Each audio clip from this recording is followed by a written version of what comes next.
오늘 하나님께서 우리에게 주시는 말씀은 사도행전 14장입니다. 사도행전 14장 1절로 7절까지 말씀을 한 절씩 교독하시겠습니다. 저희는 계속해서 매주 사도행전 말씀을 함께 읽어가는 중입니다. 저희는 사도 바울과 바나바의 1차 전도 여행을 함께 보는 중인데 지도를 한번 보시면 더 이해가 좋으실 것 같습니다. 시리아에 있는 안디옥에서 파송받아서 먼저 구브로 섬에 갔다가 버가에 갔죠.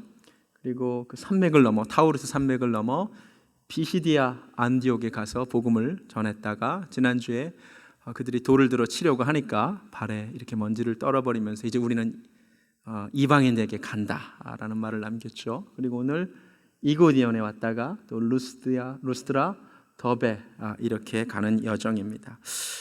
또 이런 지도를 보면 또 다른 것을 알게 되는데 우리가 지금 살펴보고 있는 비시디아 안디옥, 이고니움, 리스트라, 더베 이 지역이 그 당시에 갈라디아라고 알려진 지방의 일부였다는 것을 알게 됩니다. 성경을 보면 갈라디아서가 있지요. 갈라디아서가 도대체 누구에게 보낸 편지인가를 봤더니 바로 사도 바울이 1차 전도여행을 다니면서 세웠던 이 지역의 교회들에게 보낸 편지가 다름 아닌 갈라디아서였다는 것을 오늘 말씀을 통해 아시면 될 것 같습니다. 우리 한 절씩 살펴보겠습니다. 1절을 다시 보겠습니다. 이에 이고니온에서 두 사도가 함께 유대인의 회당에 들어가 말하니 유대와 헬라의 허다한 무리가 믿더라. 제가 강조하고 싶은 구절은 유대인의 회당에 들어갔다는 것입니다. 분명히 사도 바울이 뭐라고 얘기했냐면 유대인들이 이렇게 복음을 받기에 영생을 받기에 합당하지 않은 자로 자처하니까 우리는 이제 어디로 간다 그랬죠? 우리는 이방인에게로 간다 그랬습니다. 자, 이방 세계인데 유대인들이 모여 있는 곳이 어디죠? 회당입니다. 회당. 그러니까는 유대인들에게 가지 않겠다는 말은 이제는 유대인의 회당에 들어가서 복음을 전하지 않고 나는 그냥 만나는 이방인들에게 복음을 전하겠다는 굳은 다짐이 있었던 거죠. 그런데 막상 이고니온에 와서도 또 어디로 들어가죠? 유대인의 회당에 또 들어가서 유대인들에게 복음을 전합니다. 우리식으로 표현하면 미워도 다시 한번. 사도 바울의 마음속에 무엇이 있냐면요, 유대인들을 향한 애정과 사랑이 있습니다. 자기 동족을 너무 사랑하거든요. 그래서 내가 다시는 유대인들한테 복음 안 전하고 발에 묻은 먼지를 떨어버렸어요. 난 진짜 우리는 이방인에게 가겠다 해놓고는 막상 이고니온에 왔는데 회당이 보이는 거예요. 그 안에 또 들어갑니다. 그 안에 또 들어갔더니 오늘 말씀을 보니까 믿는 자도 있지만 2절을 보니까 또 순종하지 아니하는 유대인들이 이방인들의 마음을 선동하죠. 더 나아가 5절을 보니까 사도를 모욕하며 돌로 치려고 달려들기까지 합니다. 또 모욕을 당하는 거죠. 그래서 사도 바울이 진짜 결심했나 봐요. 나 정말 유대인들에게 안 간다. 그래서 앞으로 살펴볼 루스드라와 더베에 가서는 회당에 들어가지 않습니다.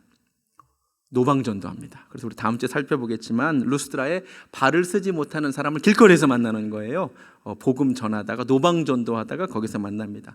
사도 바울이 진짜 마음을 단단하게 먹었는지 1차 선교여행이 끝날 때까지 유대인 회당 안 들어갑니다. 1차 선교여행이 14장으로 끝나고요, 15장에서는 예루살렘 회의가 있고 16장부터는 제2차 선교여행이 있는데 여러분이 16장을 집에서 읽어보셔도 알겠지만 유대인의 회당에 가지 않습니다. 사도 바울이 아주 굳게 마음을 먹었는지 노방전도만 합니다. 그러다가 17장 한번 가보시겠습니다. 그렇게 내가 다시는 유대인들한테 복음 안 전한다 했지만 2차 선교여행을 하다가 17장을 보니까 데살로니가에 들어가는데 사도 바울의 마음이 또 움직였나 봅니다. 17장 1절을 보니까 그들이 암비볼리와 아볼로니아로 다녀가 데살로니가 이르니 거기 무엇이 있어요? 유대인의 회당이 있는 거야. 그래서 사도 바울이 회당 안에 들어가서 성경을 가지고 강론하며 예수님을 전합니다. 데살로니가만이 아닙니다. 10절을 보니까 베레아라는 지역으로 가네요. 눈으로 따라오세요. 그들이 이르러 유대인의 또 어디에 들어가요? 회당에 들어갑니다. 사도 바울을 보세요. 또 유대인들에게 복음을 전합니다.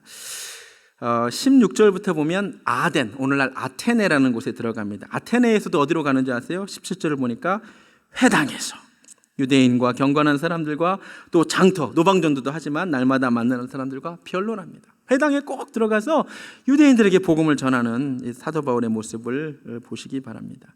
18장으로 가보면 고린도로 가서 전도를 합니다. 고린도에서도 어디로 갈까요? 회당으로 갑니다. 4절을 보면 안식일마다 바울이 회당에서 강론하고 유대인과 헬라인을 권면합니다. 사도 바울의 마음속에 유대인들이 크게 있다는 것을 아시겠죠. 그런데 고린도에서 또 한번 봉변을 당합니다. 6절을 보니까 그들이 대적하여 비방하거늘. 유대인들이 또 거기서 사도 바울을 대적하니까 이번에 사도 바울이 마음이 진짜 많이 상했나 봐요. 바울이 이번엔 옷을 털어요. 옷에 묻은 먼지를 털어요. 발에 묻은 먼지가 아니라 옷에 묻은 먼지. 난 진짜 안 온다. 그리고는 뭐라고 말해요? 너희 피가 너희 머리로 돌아갈 것이요 나는 깨끗하니라. 이후에는 나 진짜 이방인에게만 가겠다 이래버려요. 질문, 이 다음에 진짜 이방인에게만 갈까요? 아니니까 제가 질문하겠죠. 이래놓고는 18절을 가니까 18장 18절에 안디옥으로 가요. 그리고 에베소로 가는데 19절을 보니까 에베소에 와서 그들을 거기 머물게 하고 자기는 또 어디에 들어가요? 회당에 들어가요. 또 유대인들에게 복음을 전합니다. 우리 19장 한 번 더 가볼까요? 19장을 가면 이번에 에베소로 가죠. 19장 8절을 보니까 바울이 어디로 들어가느냐? 더 회당에 들어가 석 달 동안 담대히 하나님 나라에 관하여 강론하며 권면합니다. 자, 이쯤 되면 사도 바울의 마음을 우리가 충분히 알 수 있을 것 같습니다. 사도 바울은 어떤 사람이냐? 지독할 정도로 자기 동족을 사랑하는 사람입니다. 원래 사도 바울이 애초에 부름받을 때 아나니아 선지자를 통하여 이는 이방인을 위하여 택한 나의 그릇이라 그랬습니다. 사도 바울은 이방인을 위한 사도로 부름받았습니다. 그럼에도 불구하고 사도 바울은요, 자기 동족에게 복음을 전하고 싶어서 참을 수가 없는 거예요. 그래서 로마서에 쓸 때도 복음에는 차별이 없다 그러고, 첫째는 누구라고? 첫째는 유대인에게요, 둘째는 헬라인에게라 계속 이렇게 말을 합니다. 동족을 향한 애끓는 사랑. 아무리 나를 밀어내고 핍박하고 거부하고 심지어 돌을 던져 죽이려고 해도, 그래서 나 진짜 이제 이방인에게만 가야지 다짐을 해도 그의 발걸음은 어김없이 동족이 모여있는 회당으로 가는 모습을 보시기 바랍니다. 자기 동족을 향한 그의 안타까운 마음을 로마서 9장에서 그가 이렇게 표현합니다. 내가 그리스도 안에서 참말을 하고 거짓말을 아니하노라. 나에게 큰 근심이 있는 것과 마음에 그치지 않는 고통이 있는 것을 내 양심이 성령 안에서 나와 더불어 증언하노니, 나의 형제 곧 골육의 친척을 위하여 내 자신이 저주를 받아 그리스도에게서 끊어질지라도 원하는 바로다. 사도 바울의 마음입니다. 사도 바울은 자기는 정작 이방인들에게 복음을 전하고 이방인들은 돌아오는데, 유대인들이, 먼저 선택된 유대인들이 복음을 계속 거부하고 내 동족이 하나님의 말씀을 받지 않는 것을 너무 가슴이 아파서 내가 그리스도에게 끊어질지라도 우리 동족은 좀 구원받았으면 좋겠다는 마음이 있었습니다. 말씀을 읽는데 잔잔한 감동이 있습니다. 우리는 한국인들입니다. 우리는 비록 몸은 대한민국을 떠나 이국 땅에 살고 있지만 우리 역시 조국을 향한 이러한 마음이 있어야 할 줄로 압니다. 우리 조국 대한민국이 하나님께로 돌아오기를 원합니다. 그런 마음이 우리에게 있기를 원합니다. 우리 기독교인들이 민족을 사랑하는 사람이어야 되죠. 3.1운동 때 민족 대표 33인 중 우리 기독교인들이 16명이었습니다. 남궁억 선생님은 삼천리 반도 금수강산이라는 찬송가를 만드셨습니다. 이 찬송가 아세요? 찬송가에 들어왔죠. 참 부른 지 오래된 찬송가인 것 같아요. 삼천리 반도 금수강산, 하나님 주신 동산. 이 동산에 할 일 많아 사방 일꾼을 부르네.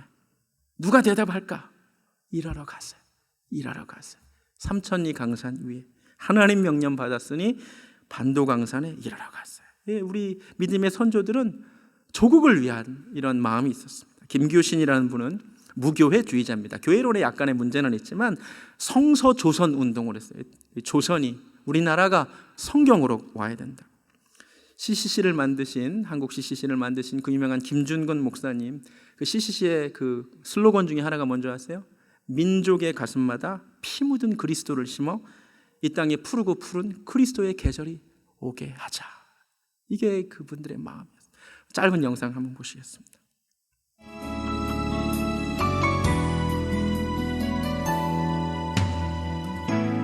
민족의 가슴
여기까지만 보시면 돼요. 이런 마음이 우리에게 있기를 원합니다. 조국을 위하여 우리가 기도하기를 원합니다. 본문으로 돌아와서 14장 1절 말씀을 우리가 한글로 읽었는데 영어 성경에는 또 이렇게 되어 있는데 또 은혜가 있습니다. NIV 번역에 이렇게 되어 있습니다. 보여주시면 At Iconium, Paul and Barnabas went as usual into the Jewish synagogue라고 되어 있습니다. 원어에도 분명히 이렇게 되어 있는데 한글 성경이 이거를 빼먹고 번역을 해서 제가 가져왔습니다. As usual, 직역하면 하던 대로, 평소에 하던 대로. 저는 이 말씀이 참 도전이 되었습니다. 사도 바울과 바나바가 유대인의 회당에 들어가 복음을 전한 것은 as usual, 평소에 본인들이 하던 일을 또 한 것뿐이었습니다. 사람은 원래 하던 것을 계속 하게 되는 존재입니다. 습관대로 하는 존재입니다. 지난주에 했던 일을 이번 주에도 그냥 하던 대로 하는 것입니다. 아침에 일어나서 가장 먼저 스마트폰을 보고 뉴스를 확인하는 것이 우리 현대인들의 습관입니다. As usual, 하던 대로 지난주에도 그러셨을 거고 이번 주에도 그러셨을 것입니다. 사도 바울에게 바나바에게 도전이 되는 것이 무엇이냐? 그들에게는 복음을 전하는 것이 특별한 일이 아니라 as usual, 자신들의 습관이었다는 거죠. 평소에 하던 일이었다는 것입니다. 도전이 되지 않습니까? 제가 지난주 설교를 이렇게 마무리했습니다. 9월 13일 날 예배를 드렸고 9월 20일 날 어김없이 일주일 뒤에 또 만나게 될 텐데 이번 일주일은 누군가에게 복음을 전하는 일주일이 되기를 원한다라고 말씀을 드렸습니다. 기억이 나십니까? 전도하셨습니까? 감사하게도 금요일에 한 분에게 문자를 받았습니다. 그 설교가 은혜가 되고 부담이 되어서 한 분에게 전도를 했답니다. 직장 상사였던 분에게 카톡으로 복음을 전했답니다. 신기하게 그날 그분이 역주행 오는 차에 의해서 교통사고를 날 뻔한 순간이 있었는데 그거를 지나가게 되면서 하나님 감사합니다 라는 고백이 나왔답니다. 그리고 그날 우리 성도님에게 복음에 대해 들었습니다. 지금 10시에 온라인 예배 드리고 계시는 걸로 제가 알고 있습니다. 그런데 이 중에 몇 분이나 더 전도하셨을까요? 대부분 안 하셨을 것입니다. 왜냐하면 as usual, 평소에 전도를 안 하니까 설교 한 편 듣고 바뀔 리가 없습니다. 사람은 습관의 지배를 받습니다. 내가 평소에 복음을 전하고 평소에 누구를 만나든 하나님을 전했던 사람은 as usual, 하던 대로 그렇게 하셨을 것입니다. 평소에 기도하던 사람은 as usual, 하던 대로 기도하셨을 것입니다. 평소에 말씀 보던 사람들은 as usual, 특별한 게 아닙니다. 하던 대로 그것을 계속 하셨을 것입니다. 예수님도 성경을 보면 습관을 쫓아 as usual, 하시던 대로 기도하러 가셨습니다. 저는 아침에 일어나서 성경을 읽지 않으면 학교에 가지 못하는, 밥을 먹지 못하는 그런 집에서 자랐습니다. 밤에 자기 전에 말씀을 읽어야 잠을 자는 집에서 자랐습니다. 그래서 성경 읽는 것이 제 삶의 습관이 되어서 as usual 하던 대로 40 넘어서까지 성경을 읽습니다. 기도하는 것, 예배드리는 것, 이것이 하던 대로 내 삶의 습관이 되어야 됩니다. 사람들은 습관적인 신앙은 좋지 않다라고 얘기하지만 그렇지 않습니다. 신앙은 반드시 습관이 되어야만 합니다. 여러분의 삶에 말씀 읽는 것이, 기도하는 것이, 예배드리는 것이, 찬양하는 것이, 개인 경건 생활을 가지시는 것이 습관이 되기를 주님의 이름으로 축원합니다. As usual, 하던 대로 그렇게 하시기 바랍니다. 본문으로 돌아와서 한글 성경이 담아내지 못한 또 하나의 아주 중요한 표현이 한 가지가 더 있습니다. 영어 성경을 계속해서 읽으면 이렇게 되어 있습니다. There, they spoke so effectively that a great number of Jews and Greeks believed라고 되어 있습니다. 여러분 혹시 학교 다닐 때 문법 시간에 so that 용법을 배우셨습니까? 너무 뭐뭐해서 결과적으로 이렇게 되다. 고개를 끄덕거리시는 분들이 계십니다. 성경이 이렇게 되어 있습니다. 그들이 so effectively, effective의 뜻이 뭐냐면 효과적으로, 그들이 너무나 효과적으로, 효율적으로 말씀을 잘 전했기에 그 결과 great number, 많은 사람이 믿었다는 거죠. 너무나 중요한 표현입니다. 이 말씀을 읽는데 울림과 도전이 되었습니다. 그들이 복음을 전하는데 선포하는데 중구난방 얘기하지 않았습니다. 실없는 얘기하지 않았습니다. 쓸데없는 얘기, 영어로 useless, 농담이나 실실하지 않았습니다. 그들의 말은 so effective, 너무나 효과적이었습니다. 그들이 하는 말 하나하나가 너무나 놀라운 효과를 낳았습니다. 감동적이지 않습니까? 여러분, 저는 목회자로서 설교합니다. 그러나 여러분은 복음 전하는 자로 살아갑니다. 여러분의 말과 전도함이 effective, 효과적이기를 주님의 이름으로 축원합니다. 쓸데없는 말, 음담패설이나 성도가 하고 useless, 그런 실없는 말, 아무 열매 없는 말, 그런 말이 아니라 우리의 하는 말 하나하나가 effective, 효과가 있기를 정말로 원합니다. 저는 설교가 짧다라는 말을 많이 듣습니다. 설교가 길 필요가 없습니다. 설교는 effective 하면 됩니다. 할렐루야. 그래서 앞으로도 계속 설교를 짧게 하겠습니다. 본문으로 돌아와서 2절을 보겠습니다. 그러나 순종하지 아니하는 유대인들이 이방인들의 마음을 선동하여 형제들에게 악감을 품게 하거늘. 순종하지 아니하는 유대인들, 이 부분을 주목해 보겠습니다. 자, 1절 후반부에는 이렇게 되어 있습니다. 믿더라. 그렇다면 믿지 않는 유대인들이라는 말입니다. 그렇죠? 근데 2절에서 믿지 않는 유대인들을 순종하지 아니하는 유대인들이라고 쓰고 있다는 것을 주목하시기 바랍니다. 그렇다면 성경은 믿는 것과 순종하는 것, 믿지 않는 것과 순종하지 않는 것을 동일어로 보고 있다는 것입니다. 여러분, 성경은 믿음과 순종을 구분하지 않습니다. 성경은 믿음과 행위를 구분하지 않습니다. 그건 인간들이 후대에 교리 다툼하려고 가르는 겁니다. 성경이 어디 그렇게 얘기하고 있습니까? 야고보서에 분명히 행함이 없는 믿음은, 순종이 없는 믿음은 그 자체가 죽은 믿음이라고 말하고 있음을 깨달으시기 바랍니다. 믿는 자는 순종합니다. 아멘?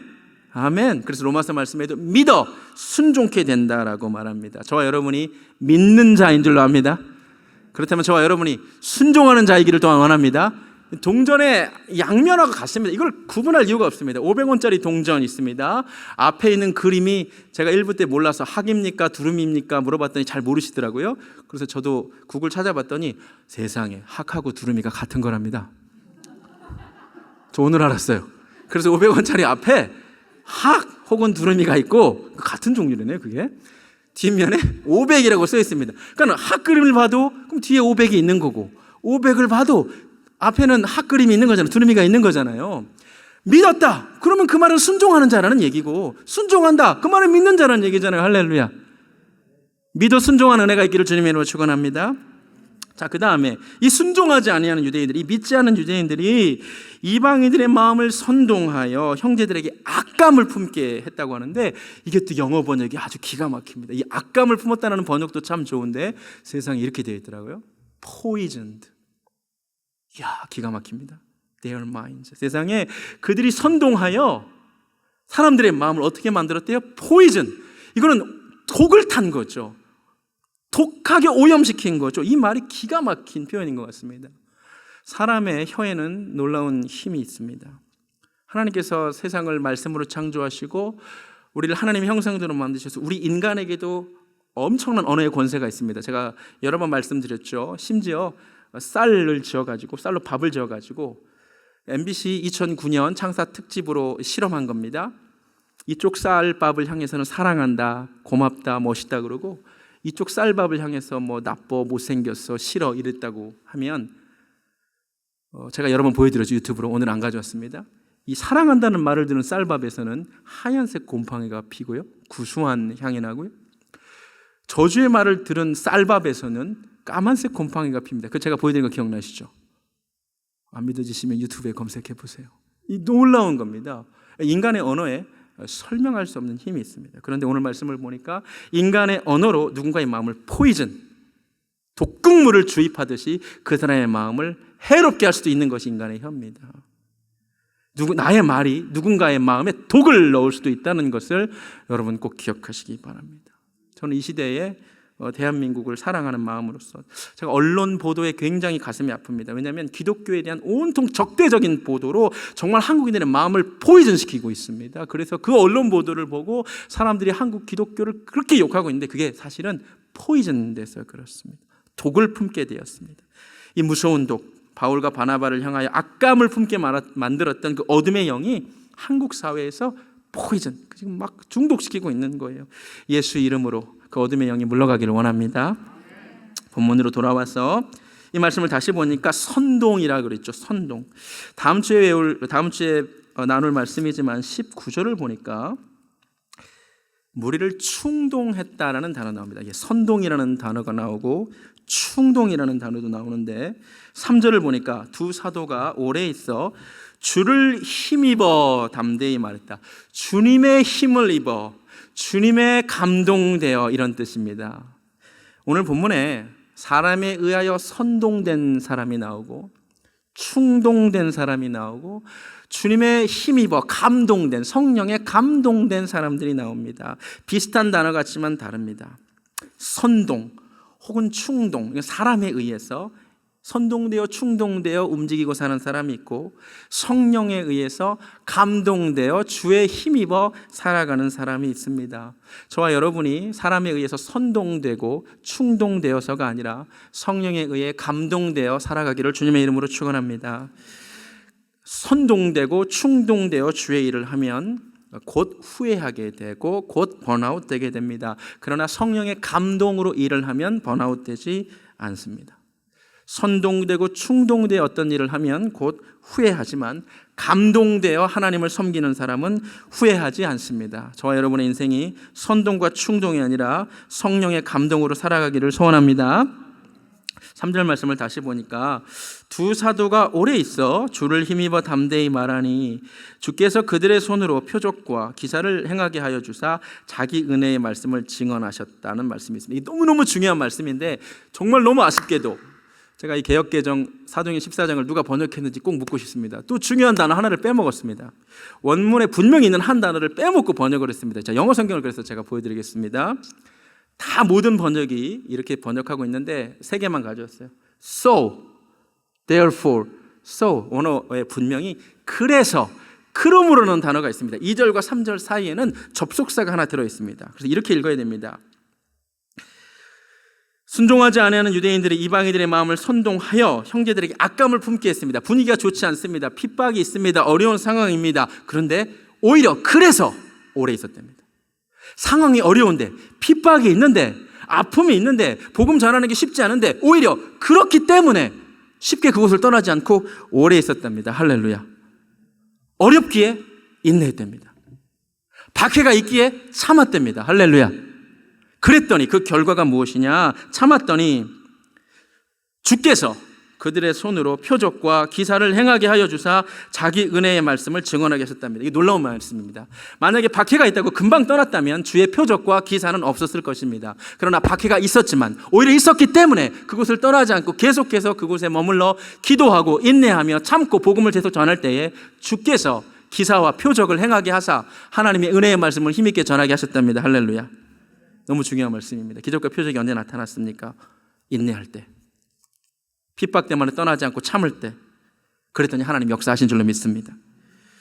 이 중에 혹시 더 이상 내 남편은 안 되겠어요, 도무지 이 사람은 바뀔 것 같지 않아요, 이제는 남편을 포기하고 떠나야겠어요 라고 생각하시는 분에게 오늘 주님이 주시는 음성이 들리기 원합니다. 인내하시기 바랍니다. 참으시기 바랍니다. 바로 그렇기 때문에 변하지 않으니까 머무는 것입니다. 그럴 때에 인내하고 참을 때 주께서 이전에 없었던 반전의 은혜를 베풀어 주실 줄로 믿습니다. 박해 가운데 하나님이 반전의 은혜를 베푸시기를 기도하시기 바랍니다.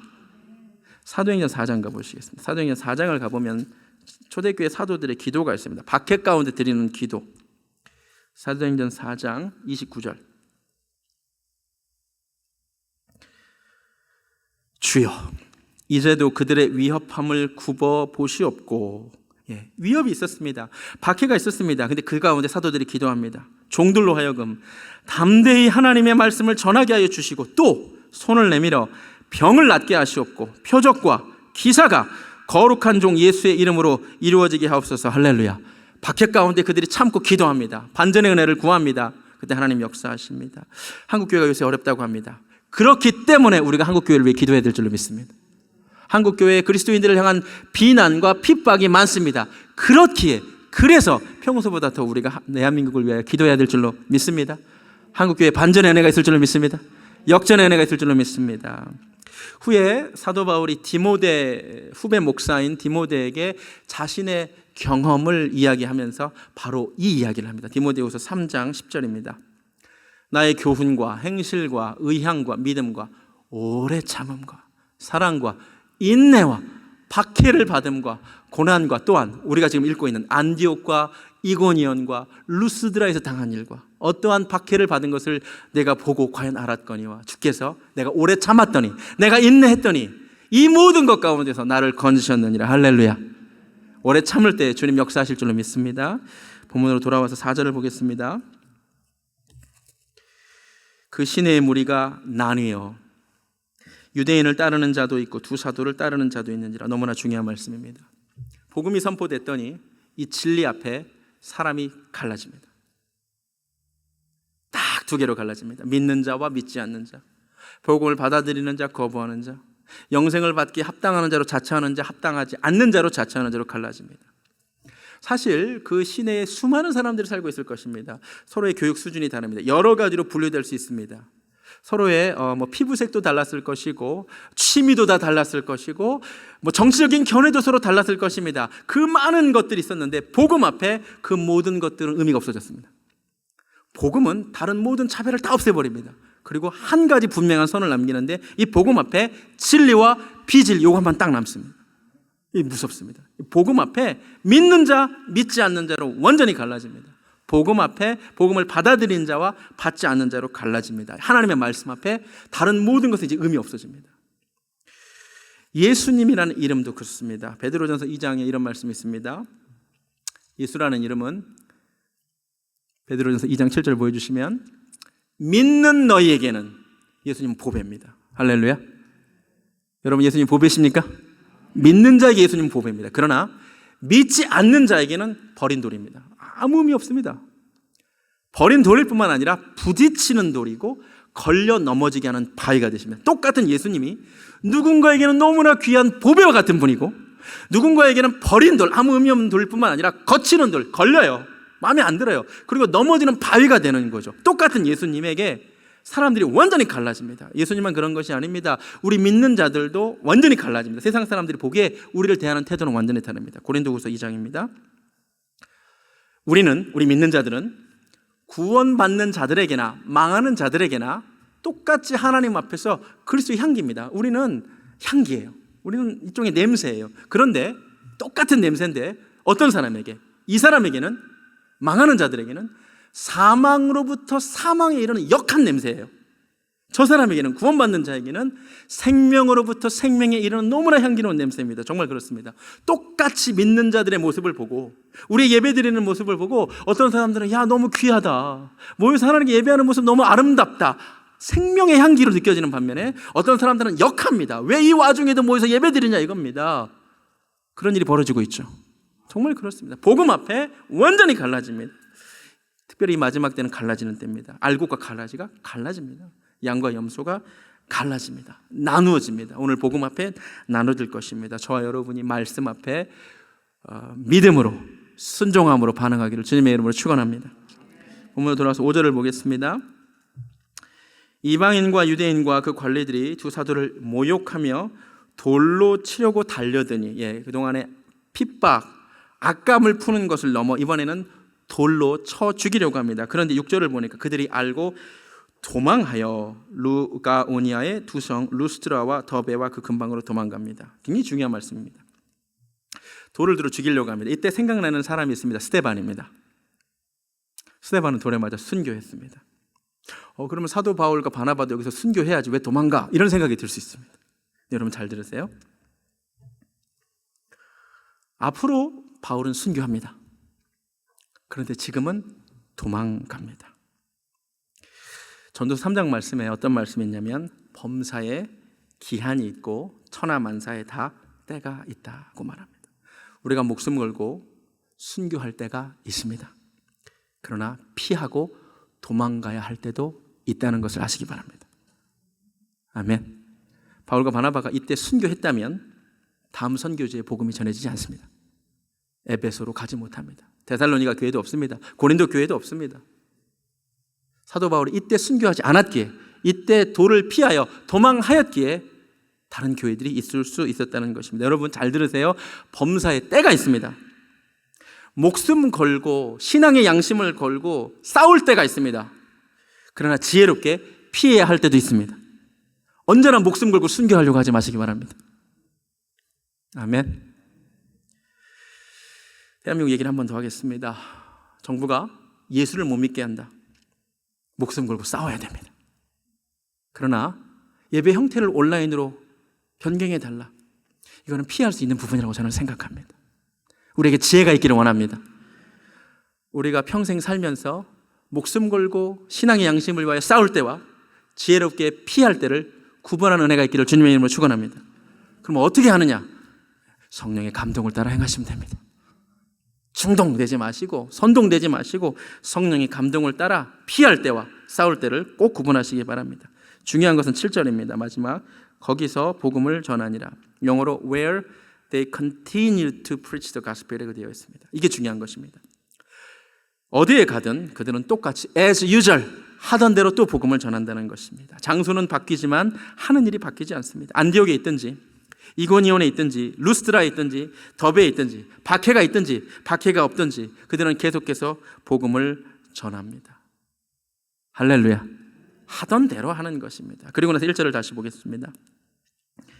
14장 1절에 이에 이고니온에서 두 사도가 함께라고 되어 있죠. 이 두 사도의 줄을 치시기 바랍니다. 성경 전체에서 바울과 바나바를 향해 사도라고 부르는 최초의 장면입니다. 원래 사도 바울은 박해자였습니다. 그는 박해자 사울이었습니다.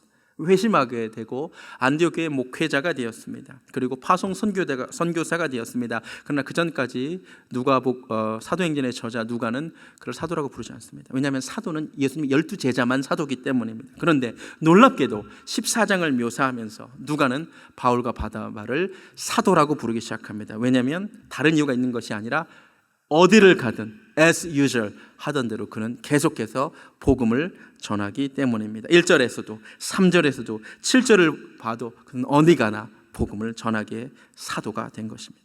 이 말씀이 우리에게 도전이 되기 원합니다. 내가 한국에 있든지 미국에 있든지 중요하지 않습니다. 복음 전하는 자 되기 원합니다.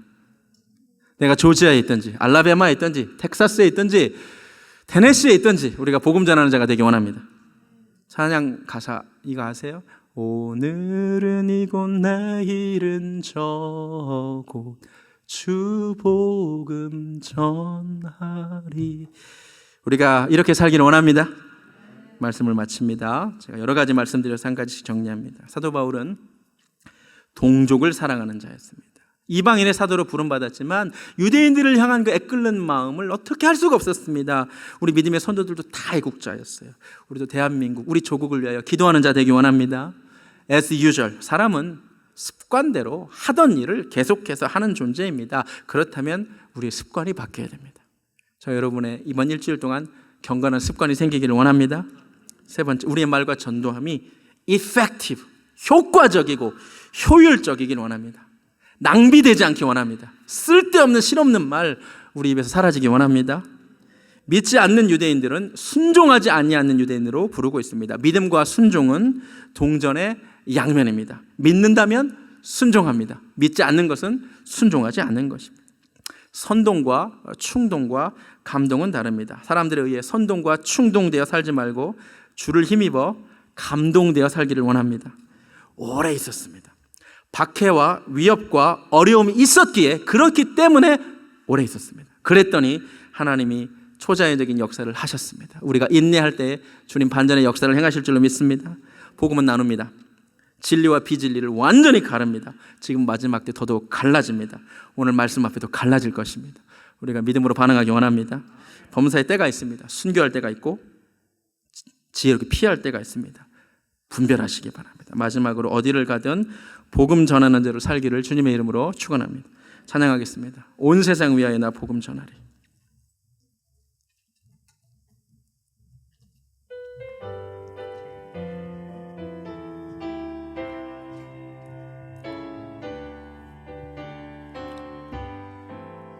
온 세상 위하여 나 복음 전하리.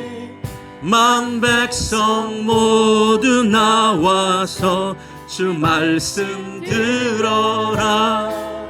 죄중에 빠져서 헤매는 자들아, 주님의 음성 곧 듣고 너 구원받아. 전하고 기도해, 전하고 기도해. 매일 증인 되리라.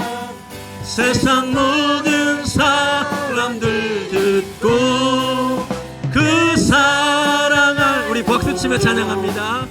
온 세상 위하 이 복음 전하리, 이 복음 전하리. 저 죄인 회개하고서 주 예수 믿어라. 이 세상 구하려 주 돌아가신 것 나 증거하지 않으면 그 사랑 모르. 전하고 기도해, 전하고 기도해. 매일 증인 되리라. 세상 모든 사람들 듣고 그 사랑 알도록 온 세상 위하 주 은혜 임하니, 주 은혜 임하니. 주 예수 이름 힘입어 이 복음 전. 먼 곳에 가지는 못해도 먼 곳에 나가서 전하지 못해도 나 어느 곳에 있든지 늘 기도 힘쓰. 아멘. 전하고 기도해. 매일 증인 되리라. 세상 모든 사람들 듣고 그 사랑 알도록. 오늘도 기록된 말씀을 통하여 성령님께서 우리에게 주시는 음성을 듣습니다. 이 말씀이 내 속에서 살아 움직이게 하여 주시옵소서. 이 말씀이 살아있어서 좌우의 날선 어떤 것보다 예리하여 나의 온 영과 혼과 아버지 관절과 골수를 찔러 쪼개게 하여 주시옵소서. 새로워지는 한 주간 되게 하여 주시고 새로운 습관이 생기게 하여 주시옵소서. 이제는 우리 주 예수 그리스도의 은혜와 하나님 아버지의 극진하신 사랑과 성령님의 역사하심이 오늘 말씀을 듣고 도전이 되어 어디를 가든지 as usual 하던 대로 복음 전하는 자가 되기를 소원하는, 예배하는 자가 되고 기도하는 자가 되고 찬양하는 자가 되고 말씀 읽는 자가 되기를 소원하는 사랑하는 베들교회 성도님들 머리 위에 지금부터 영원까지 함께 하시기를 간절히 축원하옵나이다. 아멘.